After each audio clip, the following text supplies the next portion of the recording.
कर दिया। जयपुर में जिला परिषद की मीटिंग है और यहाँ पर जो जयपुर के विधायक हैं और जो जिला के प्रतिनिधि हैं वो मौजूद थे। मीटिंग में क्या क्या हुआ और किन किन मुद्दों पर जनता की समस्याओं का समाधान किया गया। हमारे साथ शाहपुरा से विधायक मनीष यादव मौजूद है, उनसे बात करते हैं। स्वागत है सर आपका। बहुत बहुत धन्यवाद। तो आज किस किस तरह की समस्याओं का समाधान हुआ यहाँ पर? हमारे जो मूल रूप से जो विधानसभा क्षेत्र के मुद्दे हैं, वैसे तो पूरे ज़िले के इश्यूज़ अलग अलग विधानसभा क्षेत्रों से अलग अलग पंचायत समिति के सब जगह ग्राम पंचायतों के डिस्कस हुए।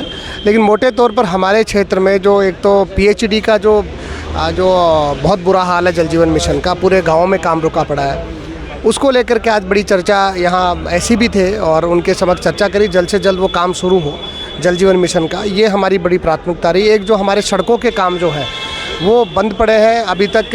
बहुत बड़े हमारे एक मामटोरी घाटी है जो परमानंद जी धाम के पास, आज पीडब्ल्यूडी के एसी भी यहाँ पर थे, तो हमने वो चर्चा करी कि वो जो पैसा, जो घाटी का पैसा जो वन विभाग को जाना है, वो अभी तक जमा वास्तव में नहीं हुआ है और वो पैसा पीडब्ल्यूडी जमा कराए ताकि आने वाले समय में पीडब्ल्यूडी उस काम को करे जो घाटी का काम है। हमारे जो बहुत सारे मनोहरपुर से बिशनगढ़ रोड है, मनोहरपुर से खोरा रोड है, हमारे जो देवन से निवाड़ा जो एमडीआर रोड है, वो पूरे उखड़े पड़े हैं। वो जल्द से जल्द पीडब्ल्यूडी से संबंधित जो सारे काम है वो त्वरित शुरू हो। इसके अलावा जो बहुत बड़ा मुद्दा है विद्युत विभाग का, उसका बड़ा मुद्दा है कि एक तो डीपी की बहुत बड़ी समस्याएं हैं। ग्रामीणों को बड़ी समस्याओं को, किसानों को सामना करना पड़ता है। आए दिन डीपी ट्रिप होती हैं, ख़राब होती हैं और 10-10, 15-15 दिन तक डीपी महीने भर तक नहीं रखी जाती। तो आज बिजली विभाग के अधिकारियों को भी निर्देशित किया है कि वो जल्द से जल्द इस काम को अच्छे से जल्दी त्वरित डीपी वहाँ रखवाने की व्यवस्था करें। जहाँ पर कई जगह अगर कोई डीपी को बंटवारे की कोई अगर व्यवस्था अगर करवाना चाहता है कि कोई 25 की अगर कोई डीपी है और वो कुछ 10 लोग मिलकर के अलग से कोई अपनी डीपी रखवाना चाहते हैं, तो वो जो काम है कई लोगों के घर के ऊपर से जो लाइनें जा रही हैं, उन लोगों को एस्टीमेट बड़ा मोटा एस्टीमेट बना करके देते हैं ताकि वो पैसा जमा कराएं। और उसके बाद ये तो वो जो जनजीवन प्रभावित करने वाले जो मुद्दे रहे, जिसमें विद्युत विभाग का आज में हमारे शाहपुरा में बहुत बड़ा मुद्दा है। किसी के घर के बाहर डीपी है, किसी के ऊपर से लाइन जा रही है, तो इन्होंने जो अभी तक कर रखा है उसमें 50% कर रखा है कि 50% अगर किसी के घर के बाहर से या ऊपर से जा रही है, सामने से जा रही है, तो वो 50% भी बिल्कुल नहीं होकर के फ्री ऑफ कॉस्ट होना चाहिए। अब ये सरकार इसमें आगे इस विषय को देखे, लेकिन यहाँ से ये बात जाए कि इससे जनजीवन प्रभावित हो रहा है, बहुत सारी दुर्घटनाएं उसमें होती हैं। तो विद्युत विभाग का बहुत बड़ा मुद्दा रहा। साथ में हमारे वीर हनुमान जी का रोपवे का जो इशू था, आज हमारे जो यहाँ के फॉरेस्ट विभाग के अधिकारी भी थे, बहुत लंबे समय से वहाँ पर श्रद्धालुओं को बड़ी परेशानी हो रही है। उसका जो रोड का इशू है वो भी है, रोड का इशू भी है और बड़ा रोपवे का इशू भी है। तो वो आज अभी जो फॉरेस्ट डिपार्टमेंट के अधिकारी थे, उन्होंने कहा कि हमने भारत सरकार को भेजा है कि वहाँ जल्द से जल्द परमिशन आए। उसको लेकर के भी हमने चर्चा करी और जो क्षेत्र में बहुत सारे मुद्दे हैं हर डिपार्टमेंट से संबंधित, उनको मजबूती से रखा और अधिकारियों को निर्देशित किया कि आम जन को सुलभ और अच्छे तरीके से न्याय मिलने का प्रावधान हो।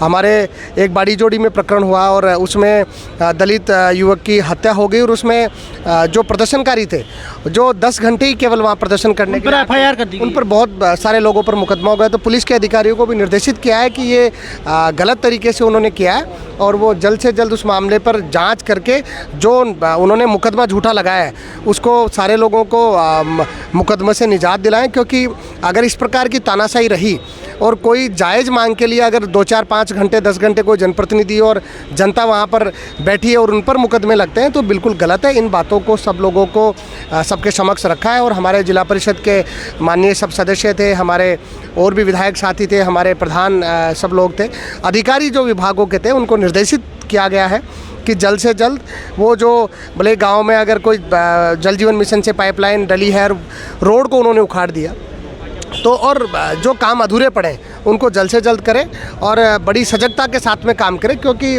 जनता ने हमको जिन अपेक्षाओं से चुना है और जनता की भी अपेक्षा है कि हम सजगता से उनकी बात को सदन में भी, विधानसभा में भी रखें और जिला परिषद और इस प्रकार की साधारण सभा या हमारे पंचायत समिति या हमारे नगर पालिका, वहाँ पर जो काम अटके पड़े उन कामों को लेकर के भी अच्छे से जल्द समाधान हो, इसको लेकर के अधिकारियों को निर्देशित किया गया। तो 19 तारीख से विधानसभा का सेशन भी चालू है, उसमें भी आप जो ये मुद्दे उठा रहे हैं, इसमें सरकार से भी डिमांड करेंगे, चूँकि आज जो अपोजिशन की पार्टियां हैं उनका सबका विधानसभा में मीटिंग चल रही है अभी, और जो कैबिनेट की बैठक हुई है उसके भी शायद कुछ फैसले आए हैं, तो इनको को कैसे देख रहे हैं विधानसभा में, कैसे आप अपनी प्रोग्रेस को जो है उनके विधानसभा में रखेंगे? हमारी जो क्षेत्र की अपेक्षाएं हैं, क्षेत्र के मतदाता की जो अपेक्षा है, उन बातों को मैं सदन में रखूंगा। और जो प्रदेश में भी जो वास्तव में जो ऐसे मुद्दे हैं जिनसे आम जनजीवन प्रभावित होता है, जिस अपेक्षा से मेरे क्षेत्र की जनता ने मुझे विधानसभा में भेजा है, उन सब अपेक्षाओं पर मैं खरा उतरूंगा और मजबूती से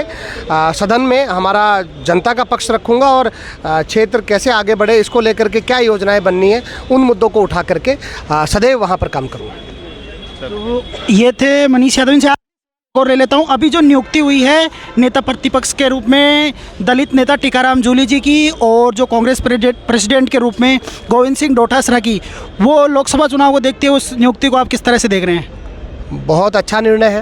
गोविंद सिंह डोटासरा जी पहले भी अध्यक्ष थे और अभी उनको कंटिन्यू किया है। उनके कार्यकाल में भी अभी हमने श्री कर्णपुर उनका जो चुनाव जीता वो देख ही रहे, अच्छा काम कर रहे हैं। और जहाँ विधानसभा में हमारे प्रतिपक्ष के नेता के रूप में हमारे टीकाराम जूली जी को हमारी पार्टी ने प्रतिपक्ष का नेता बनाया, बहुत अच्छा निर्णय किया है। बड़े अनुभवी नेता हैं और ग्राम पंचायत से लेकर के पूरा बड़ा अनुभव उनका, भले वो जिला परिषद सदस्य के रूप में हो, प्रमुख के रूप में हो, माननीय सदन में सदस्य के रूप में हो, मंत्री के रूप में हो, तो बड़ा अनुभव उनका, विधायी अनुभव भी बड़ा है। तो वो अच्छे से जो विपक्ष की बात को है बड़े अच्छे से मजबूती से रखेंगे और उनके नेतृत्व में पूरा विपक्ष एकजुट होकर के सरकार को हमेशा उन मुद्दों पर घेरेगा जो वास्तव में जनहित के लिए है और हमेशा राजस्थान आगे बढ़े। उसके लिए कांग्रेस की जो हमारी विपक्ष की जो ताकत है वो पूरे राजस्थान को आगे ले जाने के लिए मजबूती से सरकार को सजगता से इस बात पर ध्यान दिलाएगी कि सरकार जो काम करे वो जनहित में करे, जो योजनाएं जो चल रही है जनहित की उनको बंद नहीं करे और केवल योजनाओं का नाम बदल करके अपनी वाहवाही लूटनी जैसी चीज़ों से बच करके कुछ ऐसा काम करे, नया काम करे जिससे राजस्थान आगे बढ़े। और प्रमुखता जो हमारी महत्वपूर्ण बात वो यही है कि अल्टीमेटली जनता ने सबको जो चुना है वो अपने अपने क्षेत्रों को आगे बढ़ाने के लिए चुना है और सबका कलेक्टिव एफर्ट है कि पूरा राजस्थान बढ़े। उसमें हमारा जो सकारात्मक प्रयास है कांग्रेस पार्टी का वो हमेशा सदन में दिखेगा और अगर जो जनहित के खिलाफ जो मुद्दे हैं उनमें हम मजबूती से सरकार को घेरेंगे और मजबूती से, क्योंकि हमारा विपक्ष बहुत मजबूत है और ये आप देखेंगे कि टीकाराम जूली जी के नेतृत्व में पूरा सदन, पूरा हमारा विपक्ष है जो मजबूती से एकजुट होकर के काम। आखिरी सवाल, अभी के जो कैबिनेट की बैठक हुई है इसमें एक फैसला बाहर आया है, उसमें वो बता रहे हैं जो गहलोत गवर्नमेंट थी उसके जो 6 महीने के फैसले थे उनकी वो समीक्षा करेंगे, उसके लिए कमेटी बनाई। इस फैसले को कैसे देख रहे हैं आप? समीक्षा करना उनका निर्णय है, लेकिन मैं मानता हूँ कि जो सरकार ने काम किए हैं पिछले 5 वर्ष में बहुत अच्छे काम रहे हैं। जनसाधारण उन कामों को जनसाधारण ने पसंद किया है, तो वो जो अच्छे काम है, अच्छी योजनाएं हैं उनको कंटिन्यू करें। और बाकी उनको अगर लगता है, मुझे जो लगता है कि नए ज़िले बनाए हैं, हालांकि हमारे विधानसभा क्षेत्र शाहपुरा से मैं आता हूँ, वो ज़िला उस समय नहीं बन पाया था, बनना चाहिए। और भारतीय जनता पार्टी की सरकार अगर वापस और ज़िले बनाना चाहती है तो हमारे शाहपुरा को भी उसमें जोड़ना चाहिए। लेकिन वास्तव में जो काम अच्छे किए हैं वो पूरे 6 वर्ष में, जो लास्ट के 6 महीने में या पूरे 5 वर्ष में वो जनता ने सराहे भी हैं, देखे भी हैं। और अगर वो इस पर रिव्यू कर रहे हैं या फिर उन पर चर्चा परिचर्चा कर रहे हैं तो उनका अधिकार है। लेकिन मैं मानता हूँ कि जो पूरे लास्ट के 6 महीनों में जो काम हुए बहुत अच्छे काम हुए, पूरे 5 वर्ष में बहुत अच्छे काम हुए और सरकार ने सब लोगों को साथ लेकर के जो चलने का संकल्प कांग्रेस पार्टी का रहना चाहिए। पूरे 5 वर्ष के कार्यकाल में कांग्रेस की सरकार ने बहुत अच्छे काम वास्तव में किए हैं। अब भारतीय जनता पार्टी की सरकार को राजस्थान को आगे बढ़ाने के लिए अच्छे कामों पर ध्यान देना चाहिए, कुछ नई और अच्छी स्कीम बढ़ानी चाहिए, बजाय वो पुरानी स्कीमों पर जो वास्तव में जनहित में थी उनको प्रभावित करने पर काम करे। तो मुझे लग रहा है कि राजस्थान के साथ और जनता के साथ न्याय जब होगा जब वो सकारात्मक रूप से नए ऐसे फैसले और करे जिससे जनसाधारण को फ़ायदा मिले, राजस्थान की जनता को फ़ायदा मिले। और शायद मुझे अभी तक तो मुझे जानकारी नहीं है कि क्या क्या उन्होंने फैसले कैबिनेट में उनकी मीटिंग में, हाँ, लेकिन RS की जो भर्ती परीक्षा के बारे में चर्चा थी उन्होंने बढ़ाया। वो मैं मानता हूँ कि परीक्षार्थियों की मांग थी, उन्होंने अच्छा फैसला किया, उसके लिए मैं उनको भी धन्यवाद देता हूँ कि, लेकिन इतना समय ख़राब किया दिया, क्योंकि जो बहुत सारे परीक्षार्थी थे पिछले 20 दिन से बैठे हैं, तो उनको ये निर्णय पहले कर देना चाहिए था, जिससे परीक्षार्थी धरने में और इस काम में नहीं लग करके अपनी पढ़ाई पर ज़्यादा ध्यान दे पाते। बहुत बहुत धन्यवाद। तो बाद में बातचीत करने के लिए शुक्रिया मनीष जी। ये शाहपुरा से MLA मनीष यादव जी थे, इन्होंने बेबाकी से अपनी राय रखी। हमारे चैनल को सब्सक्राइब कीजिए।